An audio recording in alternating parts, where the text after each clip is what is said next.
Welcome to video lecture on dynamics of machinery. So under this, today we'll discuss about forces on the reciprocating parts of an engine neglecting the weight of the connecting rod. So let us start the derivation. For that, consider this is nothing but the forces acting on the reciprocating parts of an engine. So here assumed as a piston, this indicate the uh, line of stroke, this indicate the connecting rod, this is nothing but the crank, along with the various forces are acting at various points. Okay, so let this mr is nothing but the mass of the reciprocating parts. For example, piston, crosshead pin or gudgeon pin, etc. in kilogram. WR indicate weight of the reciprocating parts in the newtons, that must be equals to mr multiplied by g.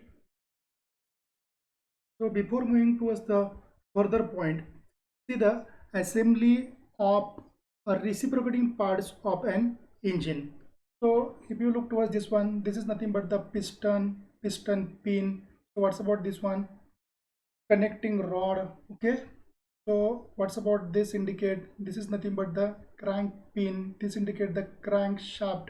Okay, so what's about this portion and this portion? This is nothing but the lower rod bearing cap, this is nothing but the upper rod bearing cap. Okay, washer, nut, etc. This indicate the assembly of the reciprocating parts of an engine. Okay, so here the clear picture in front of you. Okay, when this piston moves in upward direction, okay, this actually comes in one line. Okay, this is nothing but the top dead center. When the piston moves at the bottom side, this is nothing but the bottom dead center in case of vertical engine. But right now we're discussing about the reciprocating engine by considering the horizontal direction. Now our first point for the discussion is nothing but the piston effort. So if you look towards the details given regarding this piston effort, the net force acting on the piston or the crosshead pin along the line of the stroke, it is denoted by Fp. So here is the force that is nothing but the net force acting on the piston or crosshead pin along the line of the stroke. Okay, and it is denoted by Fp. Now we know the acceleration of the reciprocating parts. So already I have seen this point. Acceleration of the reciprocating part is nothing but AR equals to AP equals to omega square R into cos of theta plus cos 2 theta divided by N. So accelerating force or the inertia force of the reciprocating parts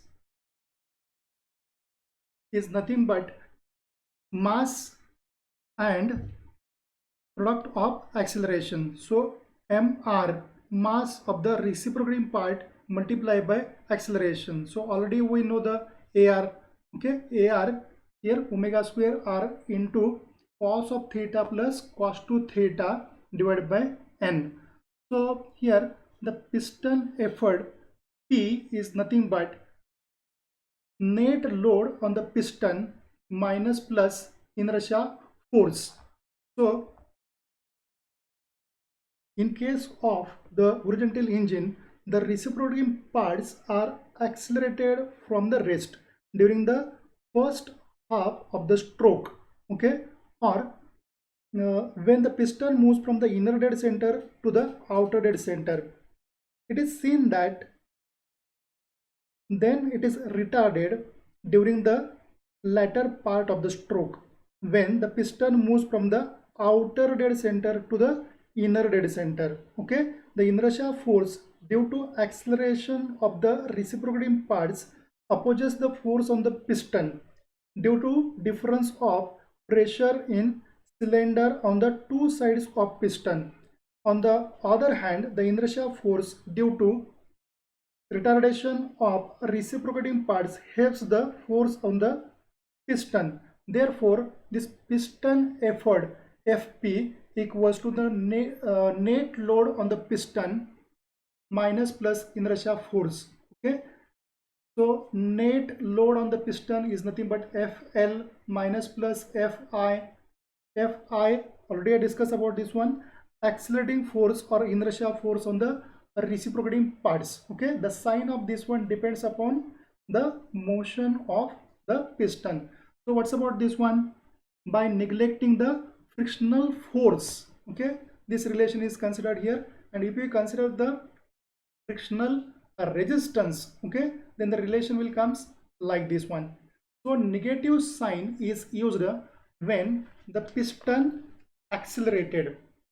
Negative sign for this one is used when the piston accelerated, and positive is considered when the piston is retarded. Means here the moment of the piston takes place from this inner dead center towards the outer dead center. Okay, this is nothing but the acceleration of the piston, and when again the moment of this one takes place from this outer dead center towards the inner dead center. Okay, this is the case of retardation. Okay, so whenever the acceleration of this piston takes place, the inertia force is opposes, and here when that piston moves from outer dead center towards the inner dead center, this will assist or helps. Means you have to consider the plus sign for the same. Now in double acting reciprocating steam engine, net load on the piston is nothing but Fl equals to P1A1 minus P2A2 equals to P1A1 minus P2 into A2 minus small a. This product of pressure and area is nothing but here pressure and cross section area on the back end of the piston. Okay, and what's about this one? P2A2 is nothing but the pressure and cross section area on the crank end side of the piston. So this small a indicate the cross section of the piston rod. So here the points to be noted: first one, if P is the net pressure of the steam or gas on the piston and D is the diameter of the piston, then the net load on the piston is nothing but pressure multiplied by area. So here P multiplied by pi by 4 into d square will come. Okay, so in case of vertical engine, the piston effort is nothing but Fp equals to Fl minus plus Fi plus minus Wr minus Rf. So whenever the moment of the moment of the piston takes place from the top dead center towards the bottom dead center, the weight of this one, so weight of that piston will assist or add, okay, in the piston effort. Okay, and when the moment of the piston takes place from the bottom dead center towards the top dead center, okay, then the weight will be considered as minus. Now see the force acting along the connecting rod. So it is denoted by Fq in the figure. From the geometry we find that this Fq is nothing but Fv divided by cos of phi. Now look towards this geometry. Okay, so here this Fq is nothing but the force acting along the connecting rod, and is equals to Fq equals to, just considering this small triangle. So what we get the relation in case of Fq? Fq is nothing but Fp cos of Fq equals to Fp divided by cos of phi. So what's about this phi? Phi is nothing but the inclination made by this connecting rod with the stroke line. Okay, so what's about the theta? Theta is nothing but the displacement of this crank with respect to inner dead center. Okay, now just let us move towards that second point, that is force acting on the connecting rod. So as per our discussion here, FQ is nothing but FP divided by cos of phi. So we know already this relation, cos of phi equals to square root of 1 minus sin square theta divided by n square. Okay, so what we get regarding this FQ equals to, just substitute the value for cos of phi here. Okay, so F equals to, sorry, FQ equals to F divided by square root of 1 minus sin square theta divided by n square. So what's about this cos phi term? Already we have derived that term. Already I discussed that term during the discussion of approximate analytical method for velocity and acceleration of the piston. So in one of the step already we get the information regarding this cos of phi. Okay, so cos of phi is nothing but 1 minus sin square phi raised to half, or in detail we can get this relation in this way: 1 minus sin square theta divided by n square. Okay, here power is half, means you can just put all these terms in square root sign. Okay, so in this way we can get the relation for FQ. FQ equals to F divided by square root of 1 minus sin square theta divided by n square. Now move towards next part, that is thrust on the sides of the cylinder walls or normal reaction on the guide bars. Okay, now see the thrust on the sides of the cylinder wall or normal reaction on the guide bar. This indicate the normal reaction. Okay, so normal reaction comes here because of the weight of this one piston acts in downward direction. So opposite of this one, the normal reaction will comes. Okay, the same vector is shown here. Okay, because of this a small triangle is formed. So what's about this Fn? Fn is nothing but, if you look towards this triangle, so what we get this Fn is nothing but Fq sine of phi.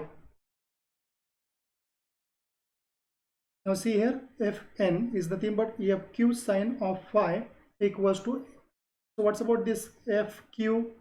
Fq already we get from the previous step. Okay, so Fq is nothing but Fp divided by cos of phi.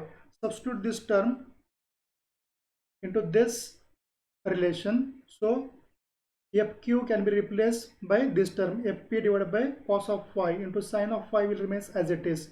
So we know this sine of phi divided by cos of phi is nothing but tan of phi. Okay, so Fp multiplied by tan of phi. Okay, like this we can get the relation for this thrust on the sides of the cylinder wall or normal reaction on the guide bar. Okay, so next point, crank pin effort and thrust on the crankshaft bearings. Okay, now see the force acting on the connecting rod FQ may be resolved into two components, one perpendicular to the crank and other along the crank. The perpendicular to the crank is known as crank pin effort and denoted by Ft, and the component Fq along the crank produces a thrust on the crankshaft bearings, and it is denoted by Fb.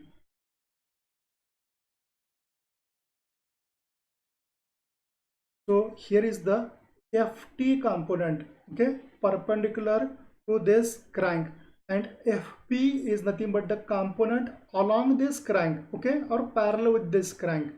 Okay, so Ft component or perpendicular component is known as crank pin efforts.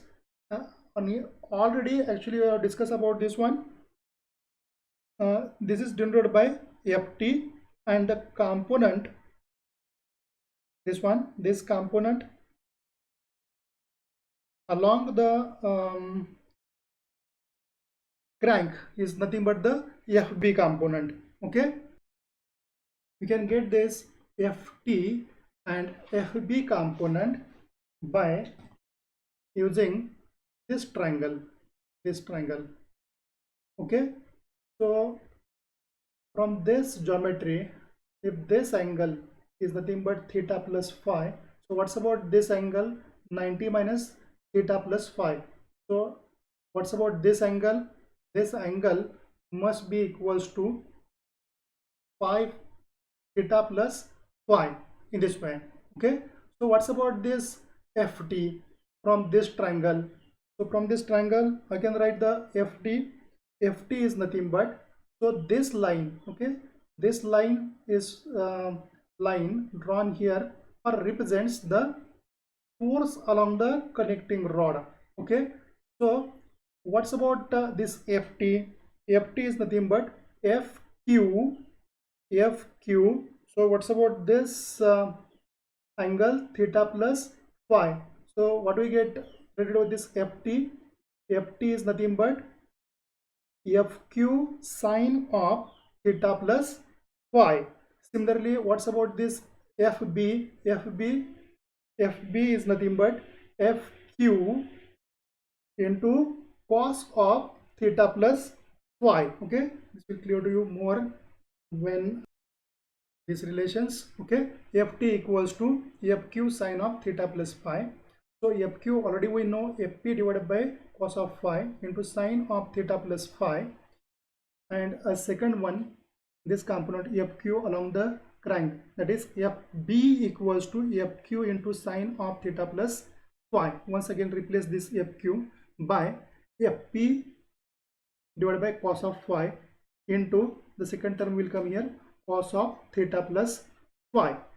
Now next term is nothing but the crank effort or turning moment or torque on the crankshaft. So what's about this term? The product of crank pin effort, this one ft, and the crank pin radius r is known as crank effort or turning moment or torque on the crankshaft. Mathematically it can be written as t equals to ft multiplied by r. So already the ft value with us, this one ft is nothing but fp by cos of phi multiplied by sine of theta plus phi.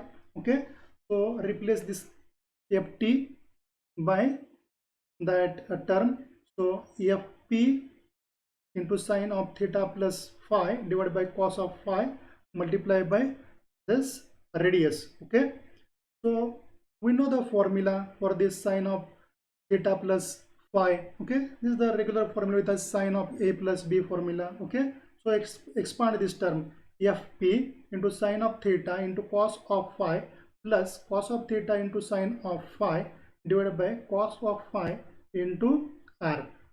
So in the next step, divide this term by this term and divide this term by this term. So here cos of phi get cancelled. Okay, in the first term, from the first term, so fp multiplied by sine theta multiplied by cos of phi divided by cos of phi, okay, get cancelled. Here cos of theta into sine of phi divided by cos of phi, okay, this term will come here. Okay, so what's about the meaning of this one? Sine of phi divided by cos of phi is nothing but tan of phi. So what's about this term? L into, so we know this one in case of a reciprocating engine. So already we have derived this relations, okay, during the discussion of velocity and acceleration of the reciprocating parts. Okay, so we get this relation L into sine of phi equals to r into sine of theta. So see this relation. So this relation we have seen during the discussion of approximate analytical method for velocity and acceleration of the piston. So in one step here, from equation number second, already we get that relation n equals to sine theta by this one sine of phi. Okay, so before that, one step is here. L into sine of phi equals to R into sine of theta, or L divided by R equals to sine of theta divided by sine of phi. The same relations we have used here. This one, and sine of phi is nothing but here square root of 1 minus this one sine square phi. Just replace this term by substituting this term here. So what we get here, cos of phi is nothing but square root of 1 minus sine square theta divided by n square. In the next step, just take this 1 upon n as common from the previous step. Okay,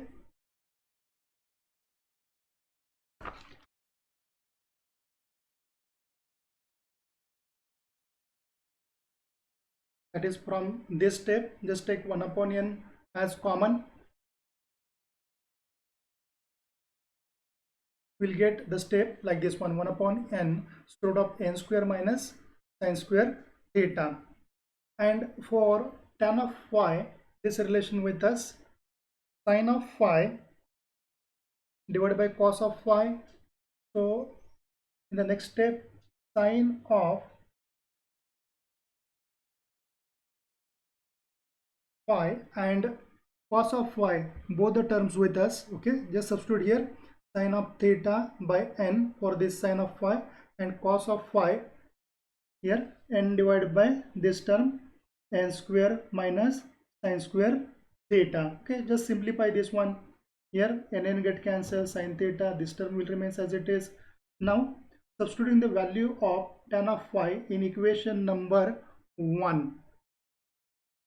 So equation 1 is here, just substitute the value of tan of phi here. Okay,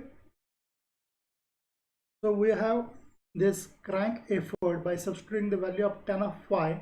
Okay, at this place what we get, T equals to Fp into sine of theta plus cos of theta into sine of theta divided by square root of n square minus sine square theta multiplied by this radius r. Now if you look towards this relation, if I multiply and divide to this term by 2, then what's about the meaning for 2 into cos of theta into sine of theta is nothing but sine 2 theta. Okay, so in short, you can get the formula for this T is nothing but Fp. So R is written here. The next terms are sine of theta plus this is nothing but the sine 2 theta divided by 2 into n square minus sine square theta. Since the sine square is very small as compared to this one n square, okay, therefore neglecting this sine square theta, so we can get this relation, crank effort is nothing but T equals to Fp multiplied by R into sine of theta plus sine 2 theta will remain as it is. Okay, so this is very small, so neglect this one. The square root of n square means n will only remains. Okay, so we can get this relation, T equals to Fp multiplied by R into bracket sine theta plus sine 2 theta divided by twice n, or Fp multiplied by Om. This Om term is nothing but this one. I hope in the today's lecture concept clear to you. In the next lecture we'll see the numericals on the same topic.